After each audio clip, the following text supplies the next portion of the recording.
Set it. These are our soft. For just 9. We're now just down to 3 area teams with a chance at lifetime bragging rights. Dave, by the way, is sunning himself in some faraway tropical outpost.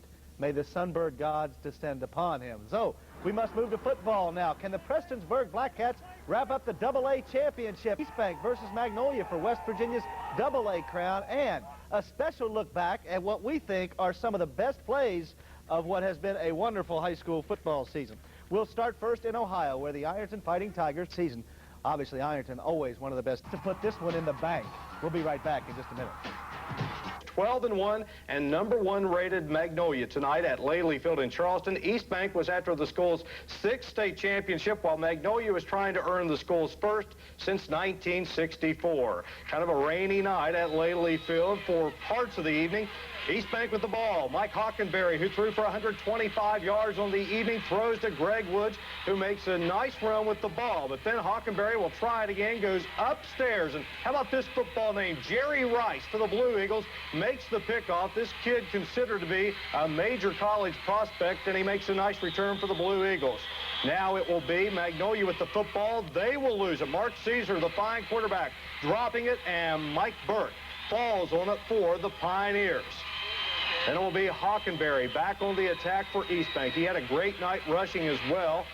Flushed out of the pocket, breaks a tackle, and makes a nice gain. He had 55 yards rushing on the evening. But on this drive, East Bank has to settle for 3, and it will be Will Cottle drilling the uprights, a 25-yarder. East Bank with the early lead at 3-0. Mark Caesar, the senior, the Kennedy Award winner a year ago, and shows that he can not only pass but run with the football. He injured an ankle, though, in this game tonight, which certainly would hurt Magnolia in the second half passing-wise. Caesar this time going up top and finding Cal Wilcox, the great tight end for the Blue Eagles.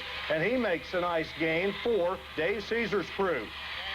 And then it will be Matt Thomas getting the first touchdown of the night, getting into the end zone for the Blue Eagles. They led it 7-3 at the half, but in the second half, East Bank tacking on a couple of scores, and the Pioneers win it by a final score of 16-14 to finish out the campaign at 13-1. Magnolia has to settle for second place once again in 1993. They finish out the year at 12-2. East Bank's other titles, 64, 71, 73, and those back-to-back crowns they won in 1989 and 1990. Quite a season for Ralph Hensley and his Pioneers. And again, congratulations as well to Magnolia. So East Bank wins the first state championship crown of the weekend.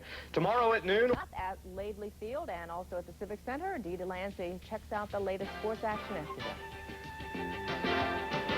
6 o'clock by the single-A final as Yogi Kinder's Matewan Tigers are in the first quarter. Second quarter, the Pioneers will Cottle. 26-yard field goal is good, and it's 3-0. East Bank over Magnolia. Late in the second quarter, the Blue Eagles take the lead. Matt Thomas grabs the pitch and goes around the end for the 9-yard touchdown. It's 7-3, Magnolia at the half. East Bank head coach Ralph Hensley marshals his troops. Third quarter, Mike Hockenberry, the quick slant to John Carpenter, stumbling, bumbling, rumbling all the way down to the Magnolia 36-yard line. Moments later, Hockenberry puts it up again. Streaking down the sidelines, Mike Klein. He's going to run right by you into the end zone for the touchdown, 10-7 East Bank.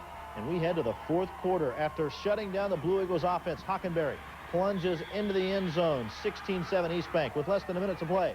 Magnolia tightens the screws. Mark Caesar to Matt Thomas coming out of the backfield. Nice run into the end zone. His second touchdown, but it's not enough as the bank cashes in and the East Bank players bring the goalposts down.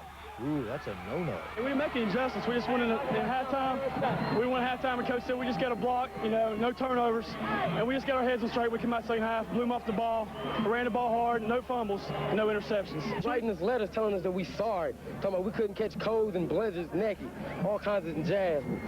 We just had to overcome it. Well, what does this victory do for that? Show them who the man. We the team. That's all to it. Can't be beat. We can't get stopped. We number one, baby. That's all. I ain't gonna say nothing else. Number one, baby. That's all. That's all. Number one. The scoreboard, 16-14 Magnolia. One more note on those goalposts. The executive secretary of the Secondary School Activities Commission, Warren Carter, says tomorrow's title games will be played even if the teams are forced to switch sides on each possession. They might even try to borrow them from Fairfield Stadium. Now, there were a couple of local teams fighting for championships in the Buckeye and Bluegrass states. We'll start